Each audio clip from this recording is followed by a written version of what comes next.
Vamos conhecer histórias lindas de quem está ajudando jovens em vulnerabilidade a mudarem seu futuro para uma vida melhor. Solta a vinheta.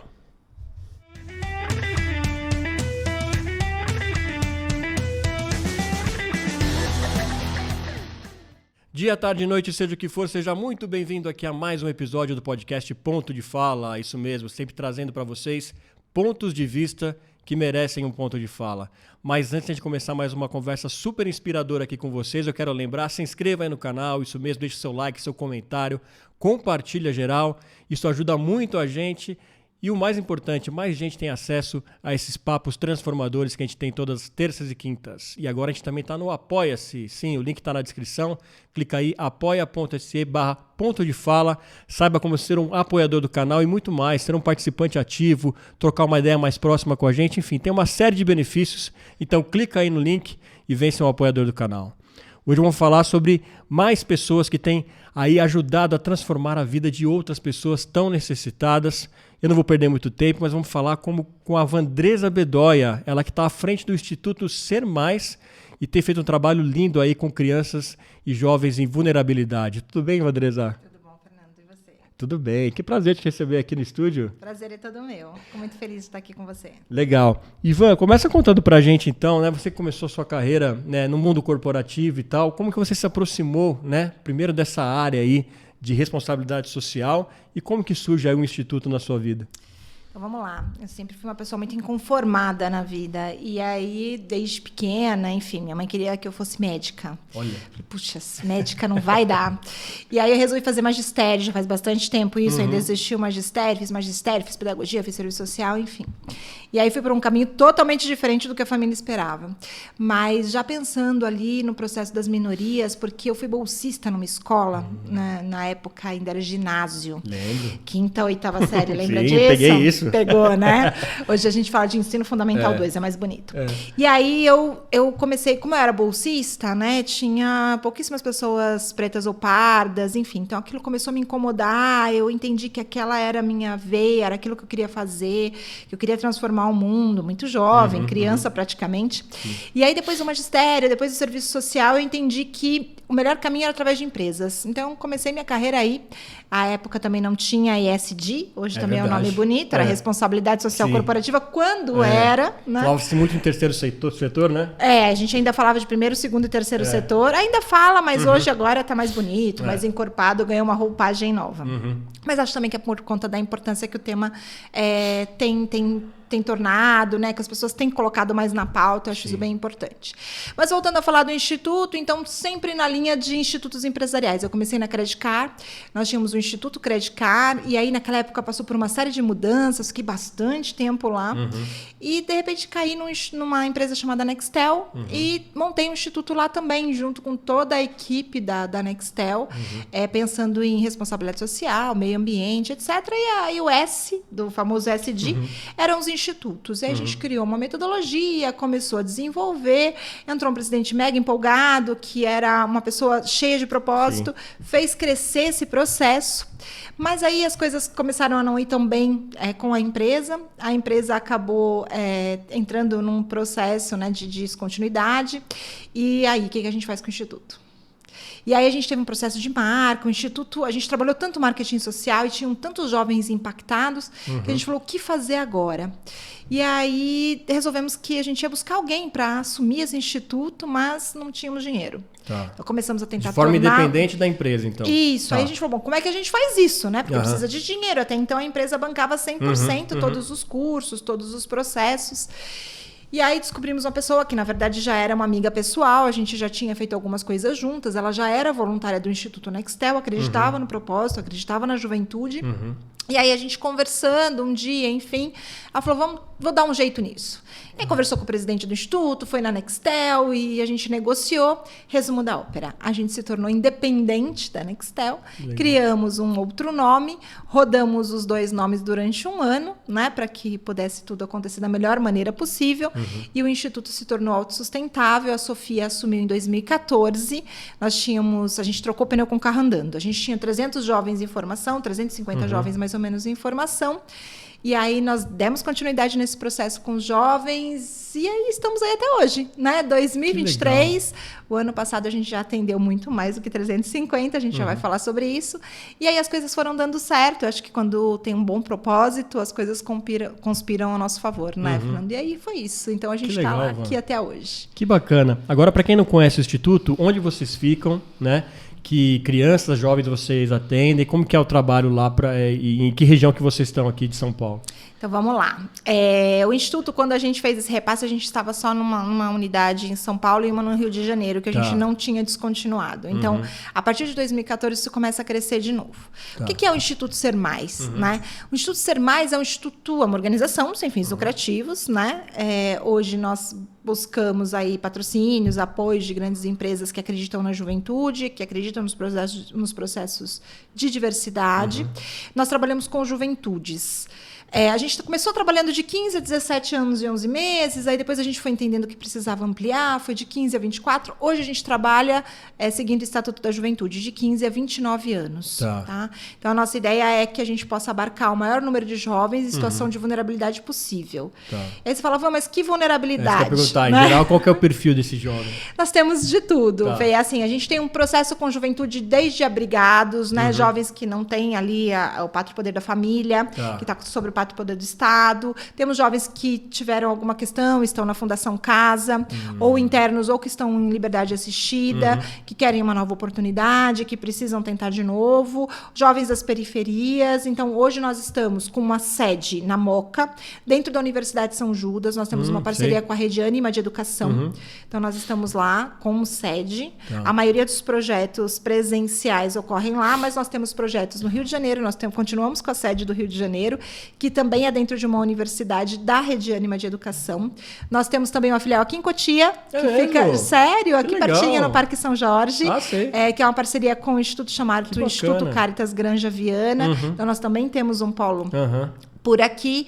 E nós temos também algumas atividades acontecendo em Salvador, dentro da Universidade da Ânima, a gente tem em Recife, Rio Grande do Sul. Então, a gente foi expandindo um pouquinho as nossas atividades e as nossas atuações. Isso sempre dentro de empresas que apoiam, que patrocinam, para que a gente consiga chegar lá. Então, o Instituto trabalha com jovem. Né? Jovem em situação de vulnerabilidade ou jovem com menos oportunidade, como vocês quiserem chamar. Mas a nossa ideia é que jovem é inseguro, e nós estamos agora fazendo esse recorte pós-pandemia, trabalhando com jovens extremamente inseguros. Né? A metodologia ela foi sendo aperfeiçoada, então é uma metodologia que foi criada por nós, dentro do Instituto, lá atrás, ainda na Nextel, e nós fomos aperfeiçoando essa metodologia, o que gerou até um livro, que eu acho que a gente vai falar um pouquinho sobre ele, mas a nossa ideia é trabalhar sempre com soft skills. Então, o que a gente entende? A gente entende que o jovem pode ser mais em tudo que ele quiser. Né? Não só os jovens há mais tempo também. Mas há mais tempo, ótimo. Somos nós, né? Mas o Instituto entende que para esse jovem, ele precisa ter autoestima trabalhada, ele precisa ter o autodesenvolvimento e ele precisa enxergar o talento dele. Todos nós temos talentos. A gente só precisa descobrir qual é. Né? Então, a metodologia ela trabalha sempre o projeto de vida, a forma de acolhimento, de tratativa com os jovens, em todo o conteúdo que vai ser passado, porque a gente entende que se o jovem estiver preparado, se ele estiver firme, se ele estiver com a autoestima trabalhada, o hard skill vai ser fácil. Então, a parte técnica, a matemática, a língua portuguesa, a linguagem de programação tão falada agora, a tecnologia. Isso tudo a gente entende que vai ser trabalhado. Mas é importante que o jovem acredite nele mesmo. Que ele entenda, eu vou, eu posso, eu consigo. E para isso a gente olha de onde esse jovem veio, quem esse jovem é e para onde esse jovem quer ir. Então a gente tenta planejar e mostrar para ele que ele tem que valorizar de onde ele veio, de onde quer que seja, de qualquer família, de qualquer local. É importante valorizar a sua origem. Como você está agora, quem você é e para onde você quer ir, a gente vai te ajudar e a gente vai construir junto. A metodologia ela se trabalha sempre nisso e aí depois a gente vai trabalhando os hard skills, dependendo da idade, da intensidade. Né? E nesse momento pós-pandemia, a gente tem recebido muitos jovens que falam pouco a língua portuguesa, ou que mal sabem escrever, analfabetos funcionais. Ficamos 2 anos praticamente sem escola. Né? E o impacto as pessoas não sabem, né? Mas o impacto numa pessoa nessa situação é muito maior, né? Esse isolamento. Que a gente tem tudo em casa e ficava em casa, né? Vamos falar sobre pandemia, né? Eu brinco que eu tenho 4 filhos, o meu marido, enfim. Então, a minha família já é uma família grande. Sim. Mas tem um apartamento, tinha rede de internet e já era o caos.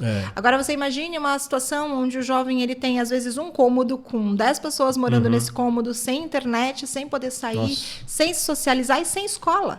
Né? Então, nós que temos um pouco mais de oportunidade, não sei se, né, as pessoas que têm filhos, enfim, uma aula online, uma socialização de alguma forma. Esses jovens não, né? A escola pública praticamente não teve, prioritariamente ensino médio, não teve aula online, não teve aula. Então, se passaram 2 anos, os jovens internos dentro de casa, né, sem uma condição familiar favorável, em termos de alimentação, de saneamento básico, anyway, e além disso tudo, sem conversar com pessoas. Sem escrever, sem ler. Então, eles criaram um dialeto próprio. Eu brinco quando eu pego... Isso são juventudes, né? Tá. A juventude criou um dialeto próprio. Eu pego o celular do meu filho de 17 anos, eu não consigo entender. É codificado. Sim. Porque é uma linguagem paralela. Tudo reduzido para começar, né? Tudo reduzido, tudo abreviado. Eu não entendo absolutamente nada. Quando a gente transporta isso para o jovem com menos oportunidade, não tiver oportunidade de leitura, nem de escrita. Então, a forma de textos, quando a gente pede uma redação para esse jovem, é um texto que não é um texto usual, né? Não é um texto comum. É um texto que precisa ser muito trabalhado. Então, o que acontece? A gente tem, de um lado, empresas querendo contratar pós-pandemia, a economia voltando, as coisas começando a girar, voltando de novo para o presencial. De outro lado, jovens, pós-pandemia, com esses gaps e as competências estão lá, mas eles ainda não conseguiram descobrir quais são, e um buraco no meio. Porque a empresa não consegue contratar esse jovem, porque não passa no processo seletivo. A empresa quer alguns skills que esses jovens não têm. Esses jovens cada vez mais desmotivados, cada vez mais desestruturados. E aí, o aumento do desemprego na faixa etária que a gente trabalha é fato. Né? Então, a gente está com um desemprego muito grande com relação aos jovens no país todo. Né? Então, o que a gente tenta trabalhar é construir essa ponte entre essa galera que está do lado de lá e essas empresas que estão do lado de cá precisando de profissionais capacitados. Então, a gente trabalha os soft skills, trabalha essa liderança, trabalha essa autoconfiança para depois a gente trabalhar o mundo do trabalho, processos seletivos, e aí também achar empresas que estão aderentes a esse propósito e a esse processo, porque, obviamente, o jovem não vai chegar na empresa como aprendiz falando 5 línguas e sabendo as linguagens de programação desejadas. Né? Então, é sempre um circuito, sabe? Que a gente tem que trabalhar todas as pontas. Tá. Até uma curiosidade esse ponto que você tocou, né, das empresas, do que elas esperam, né, de um jovem desse. Elas estão nesse patamar de entender, né, o tipo de jovem que vai receber, como receber ele, porque não é fácil, né? A gente muito fala de inclusão, e inclusão não é simplesmente eu vou abrir X vagas aqui para as pessoas que têm mais necessidade, ponto final. Você precisa acolher essa pessoa, amparar e tudo mais. Como que está essa relação da empresa e, de repente, receber um jovem que vem da instituição de vocês? Olha, a gente tem de tudo, né? Acho que a gente tem empresas que estão aprendendo, empresas que têm muito propósito, mas não sabem como fazer, e está tudo bem, né? O Instituto também, ele presta esse tipo de serviço, tentando explicar para o colaborador, tentando capacitar as equipes de gestão para que eles possam receber essas pessoas, né? Se fala muito hoje em dia, depois, na pandemia, enfim, com alguns cases, nós estamos vivendo racismo estrutural. Nossa, gente, isso, vamos combinar, né? Estamos há décadas. Há muito tempo. Mas, ok, surgiu agora, então vamos falar sobre isso. E algumas empresas, elas não fazem processos inclusivos. Elas fazem um processo, nós vamos ter aqui a cota, ou nós vamos fazer um processo de ação afirmativa que está na moda, enfim. Mas o que é um processo de ação afirmativa? O que é, de fato, incluir?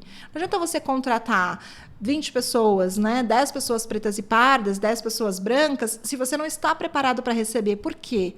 Porque se você contrata como estagiário, no final você vai notar que, se você não estiver preparado, você efetivou as 10 pessoas brancas e as 10 pessoas pretas e pardas não foram efetivadas. E não é por culpabilidade dos jovens, é porque você não estava preparado para receber essas pessoas. O seu gestor não estava preparado para receber essa pessoa. Existe um viés que é inconsciente e existe também a falta de oportunidade, que muitas vezes não vai gerar a oportunidade desse jovem ter inglês fluente, por exemplo. né? Ou uma leitura, uma escrita exímia como os demais. Sim. Então, essa diferença dessas oportunidades, elas precisam ser trabalhadas dentro das empresas, porque potências todos são. Claro. Agora, como é que você enxerga isso? Como é que você, gestor, enxerga isso? Então, algumas empresas têm se esforçado bastante para não só fazer processos de ação afirmativa, mas sim processos inclusivos. A gente tem tentado apoiar nisso. Vamos capacitar o gestor? Vamos lá, chama aqui para a roda, vamos conversar. Tem uma diferença. Vamos fazer uma mentoria? Como é que a gente trabalha isso? O que você espera? E como é que é o seu ponto de vista? Existe mesmo essa diferença ou é você que está enxergando essa diferença? Então, esses pontos são trabalhados e algumas empresas têm conseguido. Agora, obviamente, a gente ainda está longe do mundo ideal, né, Fê? Acho que a gente tem um processo ali, um caminho muito grande pela frente. Sim. Acho que as empresas elas precisam ainda aprender muito. E o primeiro passo é entender que elas não sabem. Acho que a partir daí a gente já começa a trabalhar. Você entendeu que você não sabe? Ok. Então, não é só contratar. Né? É contratar e incluir. É contratar e saber como está fazendo. É contratar pela competência, não é pela cota. Enfim, ajuda? Cota? Claro que ajuda. A gente não está aqui discutindo esse processo. Sim. Mas acho que a gente precisa mesmo trabalhar essa inclusão de como é que a gente se prepara e de como é que a gente trabalha os nossos vieses para fazer com que essas pessoas tenham as mesmas oportunidades dentro das empresas. Porque, como eu disse, competências todos têm. É igualitário. Né? Então... A porta tem que estar aberta, né? Quer seja por cota, mas tem que ter esse amparo, como eu disse, para não parecer que os outros funcionários olham, aquilo é um favor, ele está ali está quebrando um galho, estamos cumprindo uma meta ali de favor. Daí o cara não se envolve em nada, né? Nem nas conversas, nem nos almoços que seja, né? Que as pessoas saem para almoçar e não chamam de repente.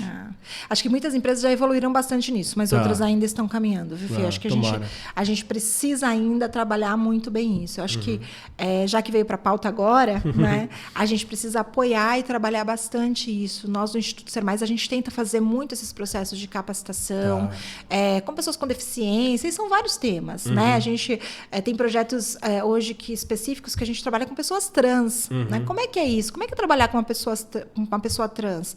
Parece natural, mas não é. As pessoas não tratam isso como natural. Então, há um processo grande. Eu acho que é um processo de aprendizagem, é um processo de troca. E, como eu disse, o primeiro passo é aceitar que ainda nós não estamos preparados. Sim, né? Aí, depois que a gente aceitou isso, a gente vai trabalhar junto. E aí a gente vai resolver os problemas sociais do país. Mas tem que ser aos poucos. Não dá para a gente querer revolucionar, mudar o mundo. Porque senão as pessoas contratam e aí não efetivam. E aí, assim, morre na praia, né? Não sai desse círculo, né? Não sai desse círculo, né? Mas que bom que vocês estão aí, o Instituto Ser Mais está aí para nos ajudar nisso. E que tipo de profissionais vocês têm lá que ajudam esses jovens, né? Que capacitam esses jovens? Quem que vocês têm lá? Dá uma ideia para a gente como que é o corpo lá dos trabalhadores do Instituto. Conto sim, a gente tem uma equipe assim, multidisciplinar, né? Nós temos, como toda a empresa, porque como nós viemos de empresa, né? Apesar de sermos uma ONG, nós temos toda a questão de transparência, então nós temos isso é bom, né? auditoria, nós temos auditoria desde 2012, na verdade, a gente tem um processo externo, a gente tem processo interno, a gente tem um grande processo de governança, né? Então, começando de cima para baixo, a gente tem um comitê diretivo, que é voluntário, que é feito pela própria presidente, Sofia Maurício, depois a gente tem um conselho consultivo. Esse conselho ele é composto de diversos presidentes de empresa, executivos, pessoas da área de negócios, e ele é bem eclético, né? Então, é uma soma de esforços e competências dentro desse conselho consultivo para poder atuar no Instituto. É um conselho bem participativo, todo voluntário. E desses conselhos surgem comitês de trabalho, que também são voluntários. A gente tem comitê de marketing, comitê de finanças, que, de novo, são executivos de ponta auxiliando a execução. Que legal. E aí vem a direção executiva, que tem um olhar geral, né, para todo esse processo, e nós temos uma área financeira, como eu disse, para cuidar de auditoria, para cuidar de toda essa transparência. A gente tem uma área de PMO, então a gente cuida de gestão de processos, a gente cuida de OKRs, a gente cuida de KPIs, enfim. A gente tem a área de marketing, né, porque a gente também precisa de apoio, a gente precisa de divulgar isso para que tenhamos novas empresas, novos apoiadores para fazer essa roda girar. Já que não temos fins lucrativos. E a gente tem o nosso coração, né, que é a área pedagógica, a área de educação. Então, nós temos diversos educadores com formações formações diversas. Então, nós temos educadores com formações bem diversas, porque a gente entende que para apoiar esse jovem a entrar na empresa, eu preciso de uma administradora, eu preciso de uma pessoa de estratégia, eu preciso de uma pessoa de marketing, preciso de pedagogos, preciso de assistentes sociais. Então, nós temos psicólogos, assistentes sociais para fazer esse contato com o jovem, para fazer... Não é uma clínica, não é nada disso. Não é um processo de terapia, mas é um processo de apoio, que a gente chama de apoio no socioemocional. Né? Que legal. Então, educadores, assistentes sociais, psicólogos e aí os líderes de educação, as coordenações de cada programa.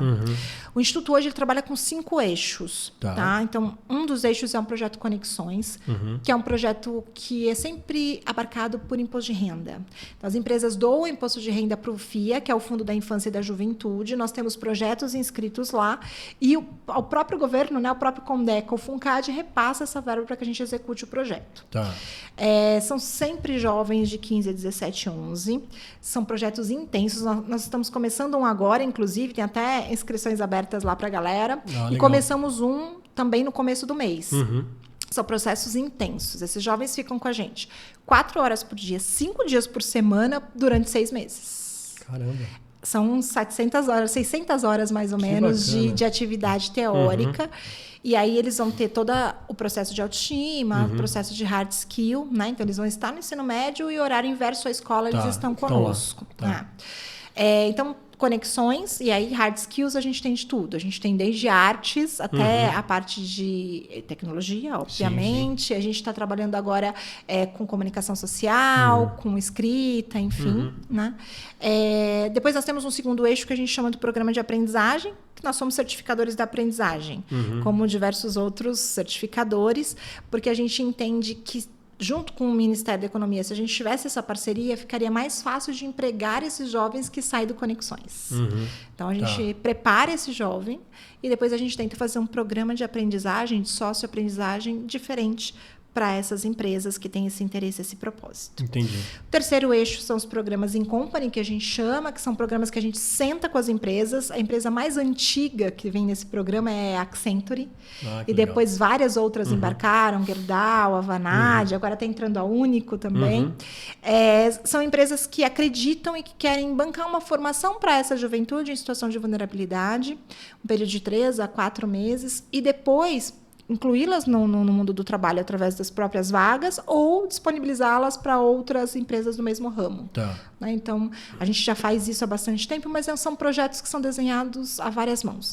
RHs das empresas nos chamam, a gente senta, a gente conversa, entende as necessidades, as competências que esses jovens precisam ter, e aí a gente monta uma grade e trabalha com esse jovem. Tá? Um outro eixo é aceleração de carreira. Então, a gente incentiva muito esse jovem a ir para a universidade. Eles têm que acreditar que eles podem acessar a universidade. Os nossos projetos são todos praticamente dentro das universidades. Eles circulam nas mesmas salas que os universitários. Eles têm aula no mesmo espaço. Né? Usufruem do mesmo espaço. Por ser lá, deve ser uma conexão assim. Já começa bacana, eu acho, né? Eu acho que você já se sente pertencente. Parte daquilo. Já se sente parte daquilo, né? Então, a gente tem que estimular muito e fazer essa aceleração de carreira. Hoje, a gente trabalha com alguns executivos dando aula, né? Como a gente falou aqui um pouquinho antes da gravação, o Sérgio Chaia tem dado aula para um grupo, e diversos executivos têm dado aulas para esse grupo, para acelerar a carreira mesmo. São jovens potências que vislumbram ali um futuro totalmente diferente, e a gente está dando uma ajudinha, um empurrãozinho para que eles façam isso, né? E o último eixo é a diversidade, como a gente já falou bastante aqui também. Então, a gente entendeu, nós temos especialistas de diversidade na casa, e diversidade, entenda-se, diversidade de uma maneira geral, né? Não limitando diversidade somente à questão de gênero, ou à questão racial, enfim. A gente trabalha a diversidade como um todo, temos especialistas para isso, para apoiar as empresas com esse tema também, porque a gente acredita muito que um ambiente mais diverso, ele é um ambiente mais criativo, ele é um ambiente que atende mais o consumidor, e ele é um ambiente que é muito mais rentável para as empresas. Né? E nesse eixo, em alguns eixos, a gente trabalha o tal do valor compartilhado, Fê. Acho que a gente mostra para a empresa que quando ela apoia no social, quando ela tem propósito, não é só um processo, olha, né, vou ganhar meu pedacinho no céu. Não é isso. Né? É algo lucrativo também, porque você gera valor naquilo e você tem outras competências e você consegue entender quem está na ponta de uma forma melhor. Então, acho que é um pouco disso. Que bacana. Ivan, a gente sempre gosta de passar para a nossa audiência, né, um gostinho dessas transformações que as pessoas fazem no dia a dia. Então, não queria nem te perguntar qual que foi a grande conquista de vocês, que eu acho que tem coisas acontecendo diariamente lá que são muito bacanas, né? Conta pra gente uma experiência, de repente, de um jovem, ou de uma coisa que aconteceu lá que, chegou uma situação super difícil e você viu um resultado lindo acontecer lá na frente. Que lembra pra gente. Sei que deve ter muita coisa na sua cabeça, é difícil te colocar na parede, assim, né? Mas é mais pra gente... eu gosto de brincar aqui que o nosso ouvinte, a nossa audiência gosta de imaginar as coisas enquanto o convidado conta aqui, né? O que você poderia contar pra gente que foi uma história super linda, assim, que aconteceu? Puxa, tem várias histórias lindas, assim. Eu digo que, assim, todo mundo fala, você trabalha numa ONG, que legal. Gente, é muito complexo. É muito trabalho. São muitas histórias. Sim. E é muita responsabilidade, total, né? Acho que vou contar 2 coisas, uma mais antiga e uma mais recente. Legal. A gente lançou o livro, né? O Sonho de Ser Mais, Cada Jovem é uma Estrela, porque a gente entendeu que seria legal a gente compartilhar essa metodologia que a gente criou com outras ONGs, com a escola pública, porque nós estamos no meio da discussão do ensino médio em tempo integral, algumas já aderiram, outras não, o projeto de vida faz parte disso, enfim. E aí eu fui resgatando alguns jovens para poder trabalhar essa escrita junto comigo e com a Sofia, né? Então, não queria escrever um livro simplesmente com uma metodologia, um processo maçante. Então, nós convidamos diversos presidentes de empresa, então o Daniel Castanho está no livro, enfim, algumas outras pessoas que são voluntárias estão no livro. E aí eu resgatei um jovem da primeira turma, que é o Marconato. Primeira turma do Instituto. Nextel, olha Caramba. só que maluco. E eu falei, gente, será? Vamos resgatar? Vamos olhar como é que tá a vida? Vamos ver onde ele tá? E aí é um jovem que sempre estava conectado comigo, enfim. Gente, faz bastante tempo isso. E aí chamamos, ele fez parte do livro e hoje ele é nosso educador. E ele, além de ser nosso educador, né, não full time, mas é um educador que faz parte do nosso quadro, ele é presidente, ele virou CEO de uma empresa de coaching. Então é um cara que faz a diferença na vida de muita gente. Marconato fala super bem, ele também grava podcasts, ele incentiva as pessoas, ele é um influenciador e tem a sua própria empresa, gerando emprego para outras pessoas. Então, 15 anos depois, né, ele é um homem formado, ele é dono da sua própria empresa de coaching e ele continua morando na comunidade. Se acompanhar Felipe Marconato, você vai entender que ele faz... acompanhar e vamos deixar o link depois para vocês. Vamos deixar. Ele é um cara incrível, um cara que está dando uma luz gigante dentro do Ser Mais para outros jovens, né? A gente teve a ideia de convidá-lo para participar desse processo de aceleração de carreira para dar aula. E, assim, tem dado super certo. Então, é uma história que eu me orgulho muito, assim, de olhar para ele e ver o que ele se tornou. Sim. E mais do que isso, como é que ele se tornou essa pessoa, mas ainda celebra suas raízes, continua morando na comunidade, continua apoiando o público-alvo da comunidade e continua com um propósito no coração, querendo ajudar outros jovens a fazerem a diferença no mundo. Então, eu acho que essa é a grande sacada do Ser Mais, assim, a nossa ideia de não só querer transformar no sentido de ter uma condição de vida melhor, uma condição social melhor. É óbvio que isso está dentro do pacote. Sim, sim. Mas é mais do que isso, Fê. A nossa ideia é fazer com que esse jovem ele tenha propósito e ele possa levar essa semente para outros jovens, para outros espaços, para outros lugares. O Marconato é um exemplo disso. Fico imaginando você encontrando ele, que você conheceu ele Nossa, menino e agora um homem eu feito. Chorei. Bom, eu já sou conhecida por uma pessoa que chora, né? Mas é que são muitas histórias. Sim. Teve uma história agora no começo do ano também, de uma jovem com um problema familiar complexo. E aí a gente acabou entendendo o problema dela. Ela fazia curso no período da manhã e ela ficava na faculdade à tarde lendo. A gente começou a estranhar, a equipe social chamou, o psicólogo chamou, enfim, entendemos todo o contexto, que não é para citar aqui agora, mas era um contexto bem complexo e a gente transformou a vida dessa jovem em 360. Hoje ela é uma liderança de uma outra ONG, que eu também apoio, chamada Movimento Jovens do Brasil. É uma liderança incrível. Hoje ela mora em outra casa, ela está empregada como jovem aprendiz na Gerdau. Olha. Ela concluiu o curso conosco. A mudança de vida dela, ela entrou com a gente em janeiro. E um Nós tempo estamos rápido. em junho. Né? É uma jovem de 17 anos.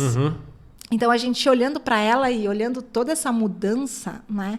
E eu recebi uma mensagem da irmã dela no meu WhatsApp, dizendo, nossa, Van, olha, você conseguiu fazer pela jovem aquilo que eu não consegui em bastante tempo, então obrigada. E aí você fala, puxa, vale tudo, vale todos os desafios, vale todos os projetos, vale tudo. Vale, né? Eu acho que é uma... A gente, obviamente, não tem todas as histórias, né, tão felizes, enfim, com contexto grande, mas no ano passado a gente atendeu mais de 7 mil jovens. Então, se a gente conseguiu, talvez não transformar como a gente transformou a vida dessa jovem que eu estou contando, ou a vida do Felipe Marconato, mas se a gente deixou uma sementinha em 7 mil, a sementinha do propósito, a sementinha do coração aberto, a sementinha do soft skill, do autoconhecimento, acho que a gente já fez a nossa parte. Que demais, Van. E eu sei que eu vou fazer uma pergunta aqui que acho que não tem uma resposta única, mas esses jovens, assim, o que eles querem quando chegam lá, né? É meio uma situação, sair de uma situação de invisibilidade para muitos, de não pertencimento à sociedade. Faz um geral para a gente, assim. Fê, eu acho que é uma resposta difícil, mas eu acho que a invisibilidade você já respondeu, né? Eu acho que, mas eu acho que além da invisibilidade para o outro, é a invisibilidade do jovem para ele mesmo. Os nossos jovens, eles não acreditam mais em si. E qualquer processo que haja uma frustração, eu brinco que na minha época um não era um empurrão que te levava para frente. Hoje um não, prioritariamente pós-pandemia, é algo assustador. Derruba, porque ele já é invisível ao olho do outro, ele já é invisível para as empresas, ele já é invisível perante a sociedade. E aí, quando ele tem um estímulo, ele leva um não, você precisa carregar. Você precisa mostrar para ele que foi só um não, e que ele é capaz e que ele é competente. Então, esse jovem, eu acho que ele precisa trabalhar muito com essa invisibilidade com ele mesmo. Ele precisa se enxergar e ele precisa passar a enxergar as suas competências. E a partir daí, aí ele olha o mundo de uma outra forma e ele consegue encarar os nãos, ele consegue encarar os desafios, ele consegue voltar a aprender, aí ele consegue vislumbrar uma vida diferente. Porque é uma realidade muito dura. Sim. Né? As pessoas, elas, às vezes, não entendem. Uma coisa que eu ouvi muito a minha vida inteira. Né? E desde a minha família, e eu estou dizendo da minha mãe, família mesmo, né? Até pessoas que trabalhavam comigo, quando eu era executiva de grandes empresas, né? As pessoas falavam, mas por que você se importa? O jovem pode trabalhar, ele rouba porque quer, ou ele... Sempre foi assim também, Sempre foi assim. Falavam, né? isso é assim mesmo. É assim mesmo. Não... Gente... Não é assim, não tem que ser assim, né? Quantos jovens em uma situação social diferenciada têm cometido suicídio? Quantos jovens em situação diferenciada têm passado por processos e tem psiquiatras e psicólogos envolvidos? Esse é o nosso mundo. Bem-vindo à tecnologia, bem-vindo às redes sociais. É nisso que a gente transformou o mundo. E isso não é ruim. A gente só precisa saber lidar com isso. Saber lidar com esse mundo maravilhoso do Instagram, né? Ou com as dancinhas do TikTok, mas saber que a gente tem algo por trás. E que esses jovens, eles precisam entender isso. E que a vida não é, às vezes, tão feliz assim quanto essas redes imaginárias. Né? Então, a gente olha para isso, às vezes até marketing é difícil. Mas por que eu vou apoiar jovem? 16 anos, a menina pode trabalhar. Não, o cara já está grande, já pode trabalhar. Imagina. Rola muito isso ainda, né? Rola. Isso é muito triste. É uma visão muito pequena. Né? É uma visão que não enxerga nossa história, que não enxerga a não valorização da educação nesse país, que não enxerga 2 anos de pandemia sem absolutamente nenhuma leitura, nenhuma escrita. Né? Como é que ele vai trabalhar? Né? Não é tão simples, e essas pessoas que falam isso, eu fico meio inconformado, que elas pegam um exemplo assim, mas olha essa pessoa também não tinha nada e venceu na vida. Pega uma exceção, sei lá, de 1 em 1 bilhão então, para querer contar essa história, né? Perfeito. E aí, quem é que deu a mão para essa pessoa crescer na vida? Porque sempre teve alguém. Sim. Né? Mas isso não importa. Importa. Claro. Porque alguém com certeza apoiou, né? Para que ele conseguisse uma vaga como bolsa em algum colégio. Teve algum movimento. Teve algum movimento que o fez sair daquela inércia que ele estava para conseguir construir. Né? Então, sempre tem alguém que apoia, sempre tem alguém que dá a mão. O Ser Mais, ele é sempre uma ponte, né? Entre pessoas, uma ponte de conexão entre pessoas que querem apoiar essa juventude, os jovens e empresas que estão lá buscando potenciais. E todo mundo ganha no final. Mas não é tão simples. Né? As pessoas ainda têm uma visão muito simplista da juventude. Sim. Precisa trabalhar, precisa isso, mas ele mal sabe ler e escrever. Corre atrás, vai lá correr atrás. Enfim, vai fazer motoqueiro do iFood, mas ele tem 16 anos, ele não pode nem dirigir a moto. Então, as pessoas não têm ainda essa perspectiva. Mas eu acho que, de novo, é uma mudança de consciência social, leva um tempo mesmo, né? A gente tem batalhado bastante. Hoje existem diversas organizações que trabalham com juventude, né? Nós temos aí políticas públicas que a gente tem tentado fazer com que, batalhado para que existam políticas públicas para a juventude, né? E tentado reverter esse cenário, claro. Mas ainda existe um pouco disso. Sim. Mas, finalizando a pergunta que você me fez, para o jovem, né, a dica é: olhe para você, acredite em você, que vai dar certo. Esse é o primeiro passo para você realizar teu sonho. Porque se ele acreditar nele, ninguém segura.